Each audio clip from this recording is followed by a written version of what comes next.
It's the end of the day with Ray. Hello, my friends. Well, folks, today we're going to jump in that gigantic Sharp interactive board, go through Sharp's first 9 months of FY 2024.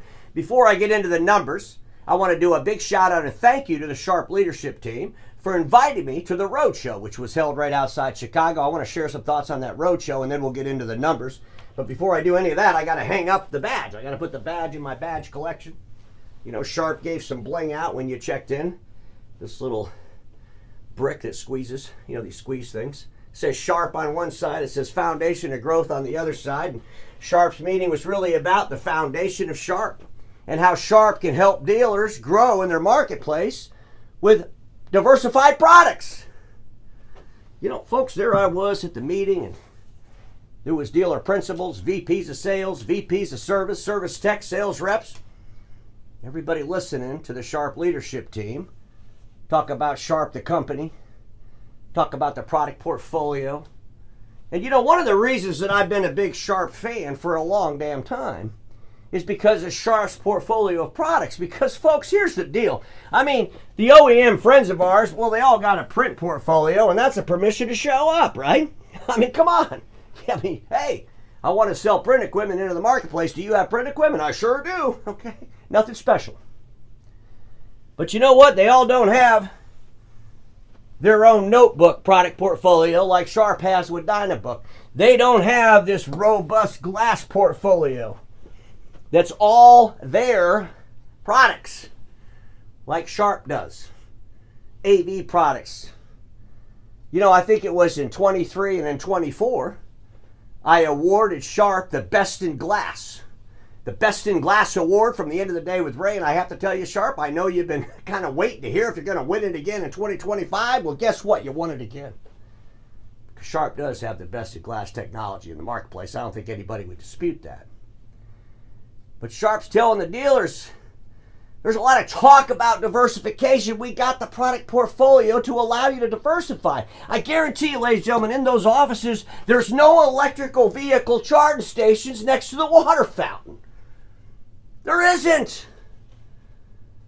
But in all those cubicles and all those workstations, guess what there is? Well, there's notebooks. In all the conference rooms, guess what there is? Well, there's glass technology. And of course, those offices will use print equipment until they don't use print equipment anymore. But here's a slide I saw. Got me excited. Because it basically validated my A4 revolution that I started back in 2017 because I won it. The A4 revolution was won in the third quarter of 2022. In the third quarter of 2022, the marketplace put out more A4s than A3s. MFP vendors put out more A4s than they did A3s. And they continue to do that. And folks, that's a big deal. Because obviously, when you replace an A3 with A4, and one of the reasons that everybody was yelling at me about this when I started the A4 revolution, remember some of the nutty people out there? It's not about A3 or A4, Ray. And I kept saying, no, it is about A4. Because A4 is going to go in the marketplace for less revenue. The marketplace is printing less, which is going to cause less service annuity.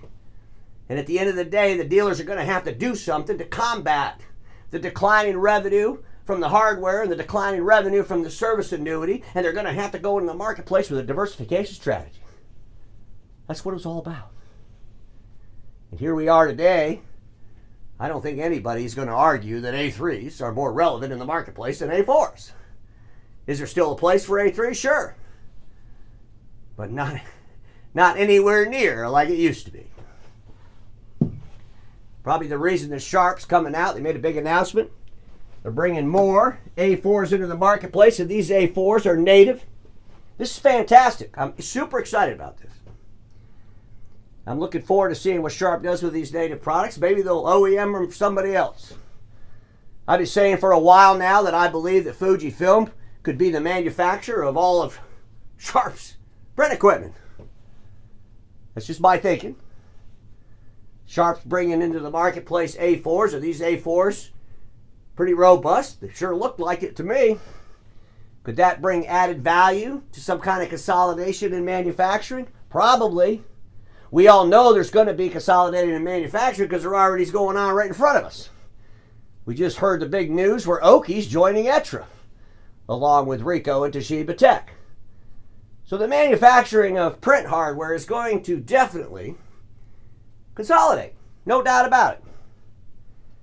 That's why it's so important that dealers understand that the differentiator is going to be the other products that you could bring into the market and help those users out with their businesses other than print. Print's still important. Big number for a lot of us, right? But diversification is important too. And Sharp has that product portfolio. They talked about their glass technology. Awesome stuff. I mean, they got it all, right? But ladies and gentlemen, I saw this product and I was like, wow. They got these gigantic scoreboards. They're putting them in auditoriums in schools all over the place. The application for this, just use your imagination. You can advertise on these things. This is going to be a pretty big deal. This is going to be a great diversification product, especially for all those dealers that are really good in education. There's a lot of dealers that have a lot of business coming out of schools. Wouldn't it be nice to have scoreboards in all those auditoriums in your schools? Think about the possibilities. Think about what you could do with this stuff. You know, ladies and gentlemen, one of the problems with diversified strategies is people look at the products that they're going to diversify with, whether those are notebooks or whether that's glass technology, and they can't get around how they're going to get an annuity on it. And our industry runs on an annuity. We want to sell a printer, we want to supply and service it, get a click charge, and grow an annuity business. How do you do that with a scoreboard? How do you do that with a notebook? How do you do that with glass technology? I'm convinced if our industry would focus on these products, get these products into their deliverable, get them out into the damn marketplace, and the more you talk to people about these different products, guess what? The more your imaginations will run. And you'll figure it out. You'll figure out a way to bring products that are not print products into a marketplace with an annuity. You just got to start thinking. You got to start acting. You got to change the game. This Dynabook laptop business. Ladies and gentlemen, with Windows 10 end of life, a great opportunity is facing all resellers that sell notebooks, that sell compute products. I mean, this is a great opportunity. But don't wait till it's too damn late. You better start talking to Sharp. You better understand the Dynabook portfolio. You better understand how you go to the marketplace and change the game. Use Dynabook to change the game against those crazy Chromebook schools have been buying. So many opportunities. I believe that it's not about leveraging the customer base. I believe it's about leveraging the products which go into the customer base. And there's a difference here, folks. There's a lot of folks out there that'll say, oh, I got all these customers and I could take IT and sell them to all these customers. It's not about leveraging the customer base. It's about looking at your portfolio of products and figuring out how to bring those products together, figure out how to bring those products into the marketplace different than your competitors are bringing those products in. And it's about leveraging the products which go to the customer base. It's about changing the game in how things are delivered into the market. That's where the creativity comes in, and I believe that the print industry is probably the most creative industry of all technology resellers. Come on. We're the ones that decided it was better to lease hardware years and years ago than people pay cash for it.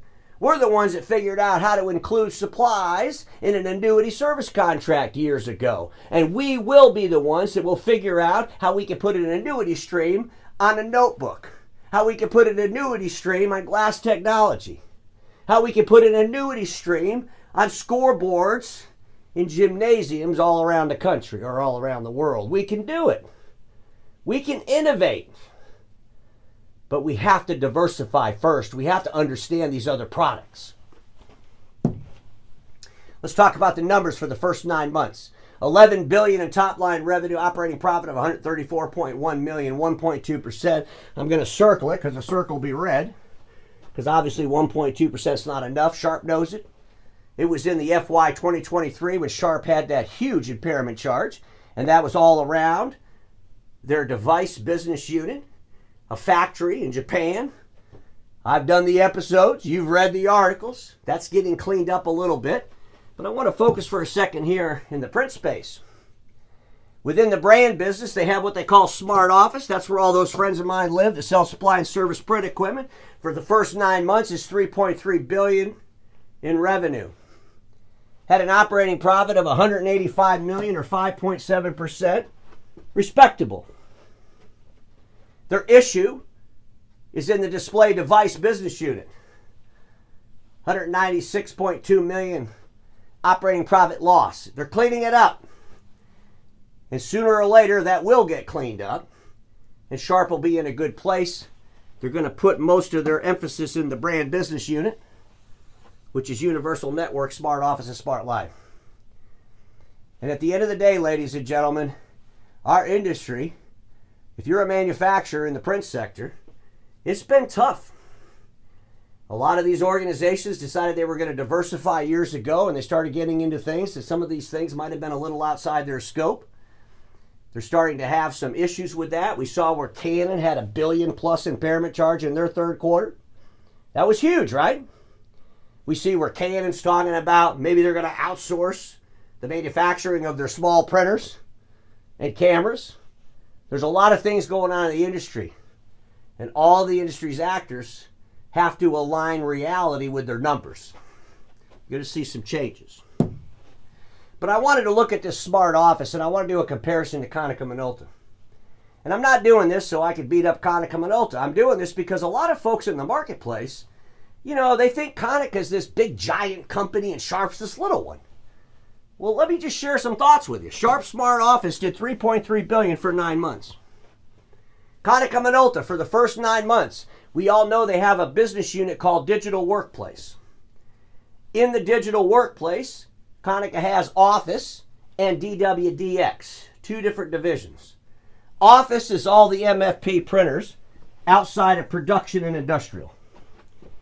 So all the MF printers going into offices for Konica Minolta for their first 9 months was a $2.6 billion business. You know, folks, the Smart Office was $3.3 billion. It's $700 million more. Now, I will say this. I believe that there's probably 20% of that $3.3 billion that's in glass technologies, maybe the Dynabook. I don't think it's more than 20%. So if you take the 20% and now you compare Smart Office, which is print and MFP business, to that of Konica Minolta's office business, they're pretty close in revenue. And at the end of the day, Konica Minolta, let's look at the profitability. Konica Minolta did $3 billion in both Office and DWX combined for the first 9 months. They're saying their operating profit is $103.2 billion or 3%. So Sharp has more than double the operating profit as a percentage ratio, which is important because it doesn't matter how much money you bring in. It matters if you actually make money on the money you bring in. I've questioned Konica Minolta's operating profit in their print sector, both digital workplace and professional print, because there's a lot of money that they carry into corporate, etc., and they have all these losses, and I'm thinking they're taking some costs out of their print sector. And they've never actually said, no, we're not, and explained exactly where all those losses are coming from in corporate, etc. But clearly you can see here that Sharp is a player. And these other folks aren't that much bigger, or they're smaller. I wanted to do this exercise again with Ricoh, and this is where I want my friends at Sharp to pay attention. I want my friends at Kyocera, all of y'all, to pay attention. Ricoh did $9.2 billion in revenue, and what they define as Ricoh Digital Services. I'll share their entire 9 months in another episode, but I want to bring this up to you. They did $9.2 billion in digital services, $4.3 billion in office services, and that's their IT business. $4.3 billion 9 months in IT. $4.4 billion in office printing, and $489.4 million in other. The hell with the other. Let's focus on this office services, this IT business. Ricoh, $4.3 billion. Why can't they make any money? It's quarter after quarter after quarter I ask this question. Why can Ricoh not make money in IT services, and should this not be a lesson to all of my OEM friends that are going down this road? And if you're going to go down this road, you better know where all the potholes are that Ricoh and Konica Minolta have been running over for the last few years because they don't make any money. Ricoh did $9.2 billion with all this together at a 0.9% operating profit. $83.7 million in profit on $9.2 billion in revenue. This is beyond disgusting and absurd. And it should be a wake-up call. Why can't they make money in office services? You would assume that Ricoh could make money in office printing, right? So the $4.4 billion, there must be some pretty good operating profit in there, right? So is office service sucking all the operating profit out of what's doing well, office printing? Because they don't separate it. And when they don't separate it and they throw out $9.2 billion in revenue and their operating profit is 0.9%, that's an alarm bell.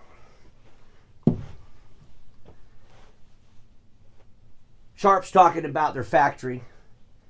They're talking about how they're getting rid of this factory. And I will tell you this, folks, I'm excited about it because it looks like KDDI, the big telecom company there in Japan, is going to take that factory away from Sharp. And this will be a good thing. I shared some statistics on KDDI. It's a pretty big company there in Japan. So hopefully this will all get done. Get off Sharp's books. They clean things up and move on down the road. Because, ladies and gentlemen, I don't believe it's about leveraging the customer base. I believe it's about leveraging the products which go into the customer base. And don't figure, just because you got all these customers, you're going to go in there and sell them IT services. Sharp has the most robust product portfolio there is in the industry. And if you're a Sharp dealer, you can sell a lot of products into those offices. Focus on what's in front of you. Figure out how to be creative and innovative when you deliver those products to those end users. Because everybody watching me knows this. Status quo is the killer of all that'll be invented. Don't get stuck there. And I'll see you all next week.